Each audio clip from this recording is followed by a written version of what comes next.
लगता है कि एफआई थोड़ा हेजिटेट ना करें वापस और अंदर आने में। अगर ये हेजिटेशन मार्केट के अंदर आती है तो फिर दिक्कत बढ़ेगी। अब हमको क्या करना है जरा ये समझने की कोशिश करते हैं। अजीत मिश्रा हमारे साथ जुड़ चुके हैं। अजीत सर बहुत शुक्रिया समय देने के लिए। मेरे को ऐसा लगता है, मेरा अपना असेसमेंट है सर डाटा को देख के, मैं कोई भावनाओं में बहने वाला नहीं, बट मैं डाटा को देख के आपके सामने सारा पॉइंट रख रहा हूँ।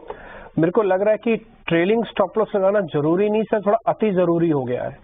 मैं ये नहीं कह रहा कि बाजार यहाँ से टूट जाएगा, भर भरा के गिर जाएगा। मेरा कहना है कि बाजार को चलने के लिए अब नई फोर्स, नई ऊर्जा की जरूरत है। कुछ इंडिकेटर्स थोड़े महंगे भी हुए पड़े हैं और थोड़े उल्टे सीधे रेट पे भी आ गए। तो आपका व्यू पॉइंट क्या है? सतर्कता किस लेवल की होनी चाहिए और हमको करना क्या है? बाय, सेल, होल्ड या ट्रेलिंग स्टॉप लॉस? शुक्रिया डिम्पी। तो डिम्पी देखिए, मैं एकदम इत्तेफाक रखता हूँ आपके ऑब्जर्वेशन से। कंसिडरिंग बहुत सारे फैक्टर्स हैं बेसिकली यहाँ पे। तो देखिए, टोन में कोई चेंज होने वाला नहीं है। ये चीज पहली चीज की बहुत ज्यादा एग्रेसिव कोई सेलिंग दिख रही है, वो चीज नहीं है। बट यस, ये जोन वही है जहां से आपने लास्ट टाइम डिस्ट्रीब्यूशन देखा था मार्केट में, 18,100 18,200 का बैंड। तो यहाँ तक जो जर्नी रही मार्केट की 16,800 से आप 18,200 आ चुके हैं। एक्सेप्ट एक वीक का कंसोलिडेशन, प्रॉफिट टेकिंग, अदरवाइज एक स्मूथ जर्नी रही है। यहाँ थोड़ा सा मार्केट का टाइम स्पेंड करना जरूरी है, कंसिडरिंग कि यही एक लास्ट लेवल ऑफ डिस्ट्रीब्यूशन था। इसके बाद आप देखेंगे कि मार्केट आपको शायद रिकॉर्ड हाइस की तरफ बढ़ते हुए नजर आएगा। तो इन लेवल्स को होल्ड करना, डिसाइसिवली क्रॉस करना, उससे पहले कंसोलिडेशन का टोन पॉसिबली दिख सकता है। आज के सेशन में नो डाउट काफी ज्यादा रेजिलियंस दिख रही है। बैंकिंग थोड़ा सा बैकफुट पे है, बट यस, एचडीएफसी ट्विंस को अगर आप इग्नोर कर दें तो अदरवाइज आप देखेंगे जैसे आईसीआईसीआई, एक्सेस, वहां पे थोड़ा प्रॉफिट टेकिंग है, एचडीएफसी के नंबर है ऑब्वियसली, तो वहां पे ट्रैक्शन कंटिन्यू कर रहा है। देन वी हैव रिलायंस जहां पे की रिकवरी दिख रही है, टीसीएस जहां पे रिकवरी दिख रही है, क्योंकि मार्केट को स्टेबल कर रहे हैं। बट क्या ये सफिशिएंट है मार्केट को नेक्स्ट लेग पे ले जाने के लिए? तो मुझे लगता है कि पहले एक हेल्दी कंसोलिडेशन की जरूरत है मार्केट में। तो यहाँ पे मैं भी यही कहूंगा कि आप ट्रेडिंग स्टॉप लॉस रखें। फ्रेश पोजीशंस के लिए मेरे हिसाब से थोड़ा सा वेट करना बनता है कि मैं यहाँ शॉर्ट की रिकमेंडेशन नहीं दूंगा, कंसिडरिंग कि हम केवल एक प्रॉफिट टेकिंग की बात कर रहे हैं, ट्रेंड रिवर्सल की बात नहीं कर रहे हैं। करीब दोबारा से आपको अगर 18,000 के लेवल्स मिलते हैं, 18,050 के लेवल्स मिलते हैं, करीब 100-150 पॉइंट नीचे, तो वो एक अच्छा बाइंग लेवल होगा। बिकॉज 17,850 मेरे हिसाब से की सपोर्ट है। तो यहाँ पे buy on dips, as of now keep on trading stop losses. अभी के हिसाब से मेरे हिसाब से 18,000 18,050 का जोन है जो कि आपका ट्रेडिंग स्टॉप लॉस के लिए बना हुआ है when it comes to the index. Meanwhile stock specific रहिए, वहां पे अक्रॉस द बोर्ड आपको अपॉर्चुनिटी मिल रही है, तो स्टॉक स्पेसिफिक रहने में ज्यादा जरूरत आ रही है।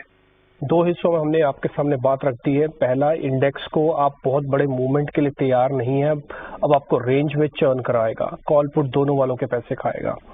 दूसरी बात जो सर आपको बता रहे हैं वो ये बता रहे हैं कि थोड़ा स्टॉक स्पेसिफिक हो जाइएगा। नंबर्स का बेस्ट सीजन होता है स्टॉक स्पेसिफिक होने का, जब नंबर्स चल रहे हो। तब इंडेक्स को छोड़कर एक महीने के लिए स्टॉक्स चुनने चाहिए, फिर आप आ जाओ फिर से इंडेक्सेस पे। अगर किसी को इंडेक्स बहुत प्यारा लगता है तो एक महीने के लिए इंडेक्स को थोड़ा सा कम कर दे और अपना बड़ा हिस्सा स्टॉक्स की तरफ ले आए, क्योंकि नंबर्स का रिएक्शन आता है। खैर एनी हाउ, लेकिन फिर भी हम अपने लिए टारगेट स्टॉप लॉस रख रहे हैं 18,250, 18,050। ये दोनों लेवल्स दोनों लोगों के लिए हैं। अगर मैं इसका जस्ट उल्टा कर दूं ना तो ये स्टॉप लॉस भी बन जाएगा और स्टॉप लॉस मेरा टारगेट हो जाएगा।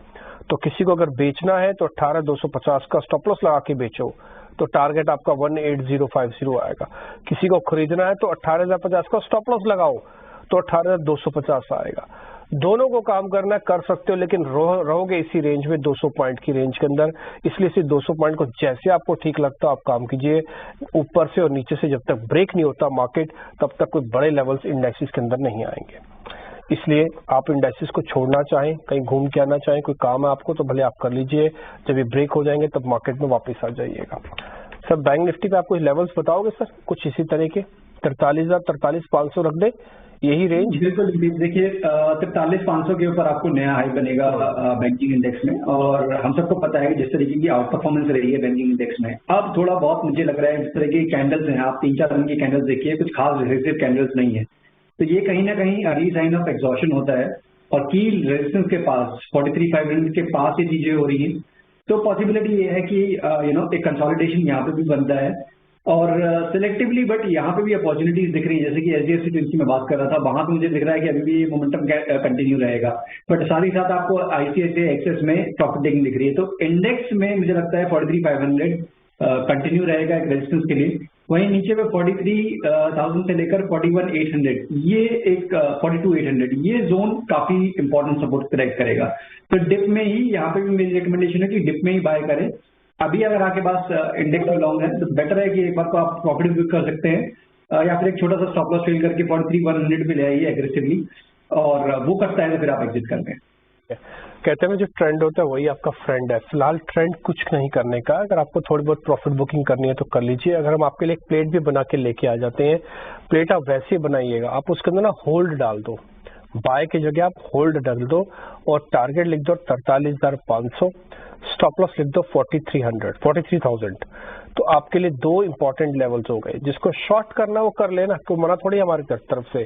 43,500 का स्टॉप लॉस लगा के शॉर्ट कर लो, 43,000 तक आप आ जाओगे, 300 साढ़े 300 पॉइंट मिल जाएंगे आपको। आपको प्लस करना प्लस करो, आपको जैसे ठीक लगता हो, लेकिन एक रेंज मोटा मोटी आपको हमने बता दी। वहां पे 18,250 ऊपर है, यहाँ पे 43,500 ऊपर है, वहां पे 18,050 आपका स्टॉप है, यहाँ पे 43,000 आपका स्टॉप है। बस ये आपके लिए हमने पॉइंट क्लियर कर दिया। अब हम आ जाते हैं थोड़ा आगे, स्टॉक्स की तरफ बढ़ते हैं और आज के तेजी वाले शेयर आपकी स्क्रीन पर आएंगे।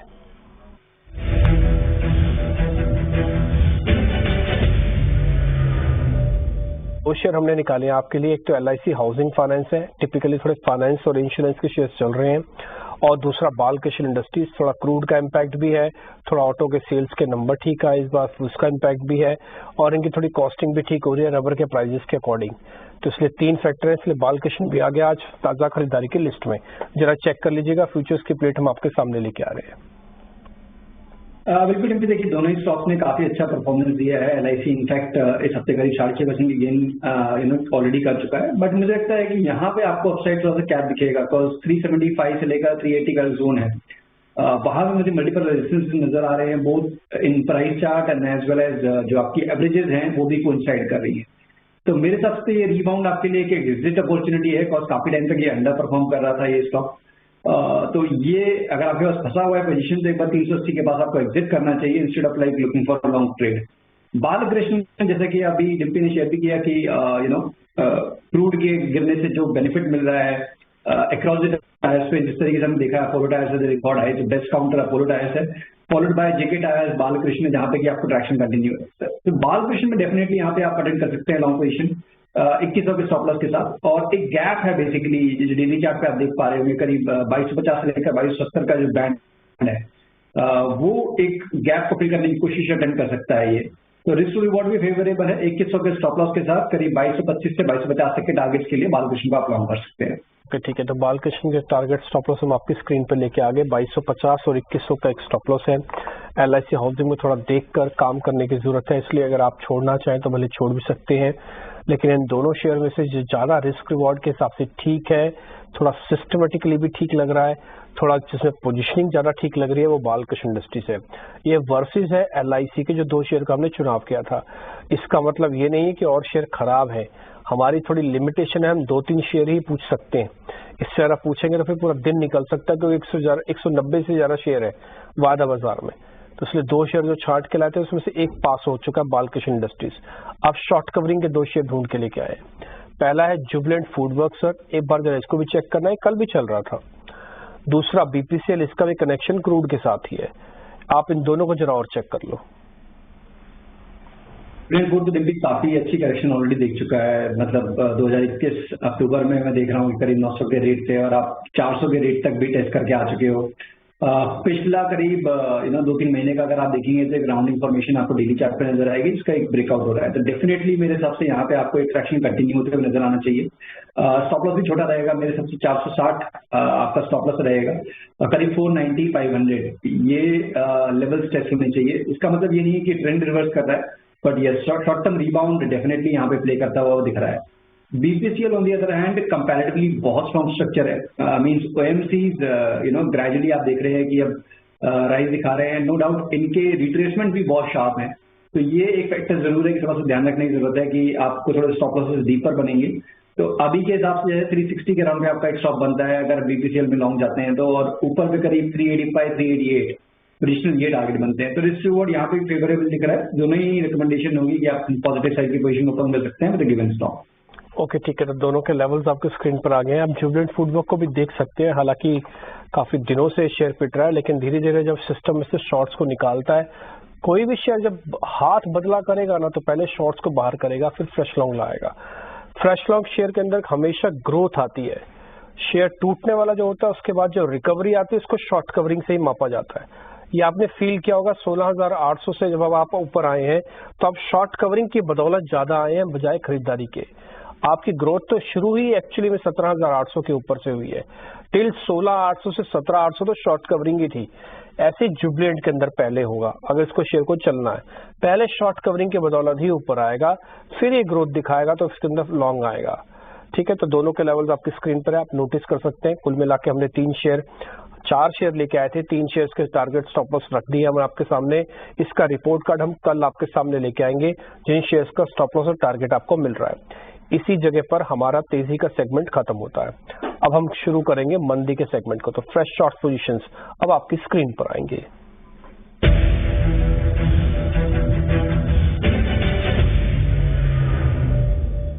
सर शॉर्ट्स वाले शेयर में हमने ढूंढा एक तो टाटा केमिकल्स।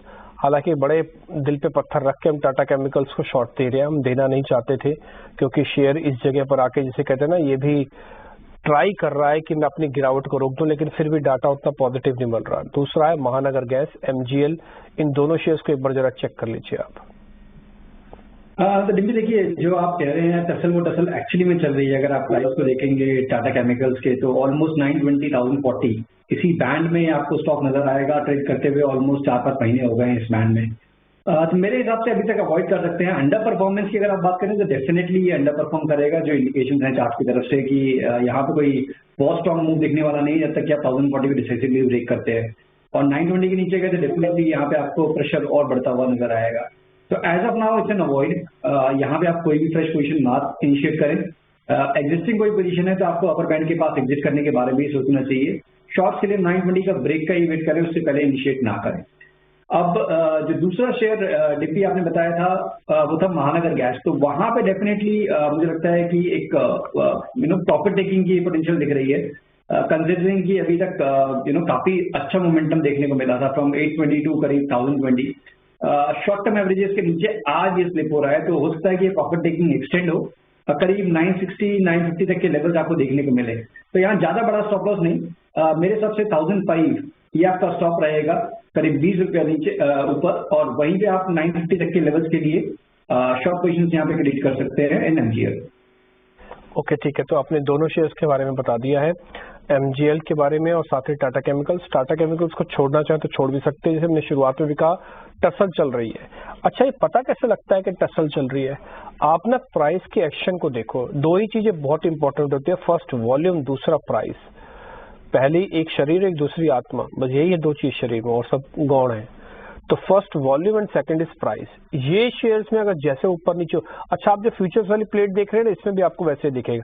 हमने कुछ डिजाइन ऐसा किया कि आपको OI भी दिखे, प्रीमियम भी दिखे और प्राइस भी दिखे। तीन ही चीज फ्यूचर्स में मोटा मोटी देखने की होती है।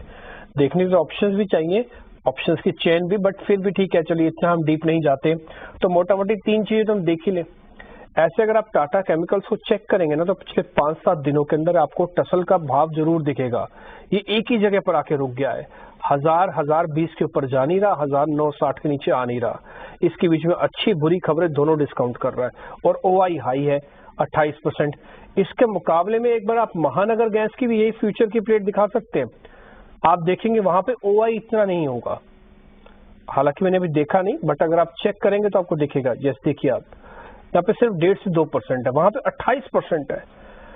खुले सौदे इतने हैं कि किसी भी शेयर को किसी भी डायरेक्शन में ले जाने के लिए कैपेसिटी रखते हैं। वेट एंड वॉच की टाटा केमिकल्स में सौदा अच्छा बनेगा जब भी बनेगा। फिलहाल MGL से काम चलाइए, इसको शॉर्ट कर सकते हैं आप। अब आते हैं जरा अनवाइंडिंग के शेयर्स पे। कुछ हमने और अनवाइंडिंग के शेयर्स भी निकाले हुए हैं। उसमें सर एक तो मैरिको और दूसरा मन्नापुरम है। मन्नापुरम को अगर आप छोड़ना भी चाहें तो भले आप छोड़ भी सकते हैं, क्योंकि 2 दिन से पिट रहा है शेयर। मैरिको चेक कर लो सर, इसमें कितना दम लगता है अनवाइंडिंग का। मन्नापुरम तो हम ही छुड़वा देते हैं आपसे। बिल्कुल डिम्पी, देखिए मैरिको एज अ डिस्क्लोजर ये हमने अपने क्लाइंट्स को भी रिकमेंड भी किया है ऑफ लेट, कंसिडरिंग कि FMCG एज अ बास्केट ये अपना रिकॉर्ड हाइस पे है। ITC ने काफी अच्छा परफॉर्म किया है, ब्रिटानिया ने काफी अच्छा परफॉर्म किया है। अब देख रहे हैं कि ग्रेजुअली थोड़ा सा डाबर में, HUL में भी एक रिकवरी देखने को मिल रही है, and similar kind of attraction Manappuram पे भी आपको देखने को मिलेगा। ऑफ लेट इसने लास्ट ट्रेडिंग सेशन में ही अपने एक ट्रेंड लाइन ब्रेकआउट दिया है ऑन द डेली चार्ट। तो मुझे लगता है ये एक डिप बाइंग अपॉर्चुनिटी है इंस्टेड ऑफ गोइंग शॉर्ट। जब तक के 490 के ऊपर है तब तक इसमें लॉन्ग पोजीशन इनफैक्ट आप बना के रख सकते हैं। करीब 510 515 ये आपके इमीडिएट टारगेट है। ओके ठीक है, तो मैरिको का आपके लिए टारगेट स्टॉप लॉस के फॉर्म में आ गया। अब अजीत सर आप अपनी जरा ट्रेडिंग कॉल्स बता दीजिए। हमने जो पूछना था पूछ लिया, अब आपकी ट्रेडिंग कॉल्स की बारी है सर। बिल्कुल डिम्पी, तो देखिए जिस तरीके से हम बात कर रहे हैं कि मार्केट में स्टॉक स्पेसिफिक अपॉर्चुनिटीज की कमी नहीं है, तो ब्रॉडर मार्केट्स में भी काफी इंप्रूवमेंट देखने को मिली है और मुझे लगता है कि इस तरीके के अपॉर्चुनिटीज आपको मिलती रहेंगी। पहला नाम होगा एबी कैपिटल्स का।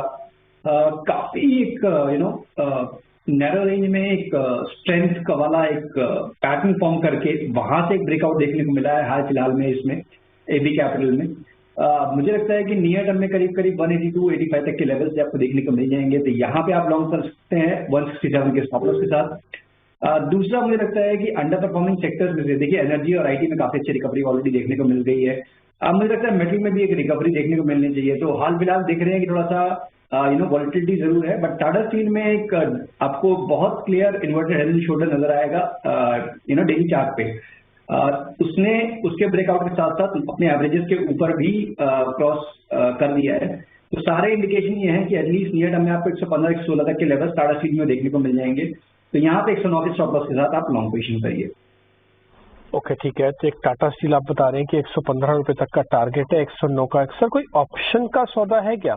है तो फिर बता दीजिए, नहीं तो अगर एक चर्न ही होना है इंडेक्स की वजह से तो फिर हम छोड़ भी सकते हैं, जोर जबरदस्ती नहीं है तो बताइएगा। देखिए ऑप्शंस में मेरे हिसाब से अभी थोड़ा सा वेट करना चाहिए। जैसे कि खासतौर से मैं स्टॉक ऑप्शंस में मैंने ऑनेस्टली अभी तक उतना ज्यादा एक्सप्लोर नहीं किया, एक्सेप्ट मैंने फोकस मारुति पे था। तो मारुति को मैं डेफिनेटली देख रहा हूँ कि यहाँ पे मेरे को लगता है कि कैचअप मूव आना चाहिए। तो 8800 वाली कॉल जो कि अभी मेरे स्क्रीन पे नहीं है वो आप देख सकते हैं। अगर स्पॉट की बात करें तो 8790 पे चल रहा है। तो यहाँ पे आपको 8740 के स्टॉप लॉस के साथ वो 8800 वाली कॉल आप ले सकते हैं।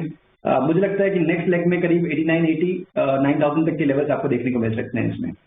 8800 वाली मई वाली कॉल के सर मैं रेट बताऊं, अभी चल रहा है 147 और अगर आप इससे हमारी हेल्प कर पाए, इसका आज का हाई प्राइस है 163, 147 पे चल रहा है और आज का लो लगा हुआ 135 का। ये सर आपकी स्क्रीन पर आ गया है, एक बार जरा आप देख के बता सकते हैं अब इसका टारगेट स्टॉप लॉस क्या लगाएं? बिल्कुल, तो देखिए यहाँ पे मेरे हिसाब से आप 120 का एक स्टॉप रखिए और ऊपर में करीब 210 220 ये आपके टारगेट होने चाहिए इसमें।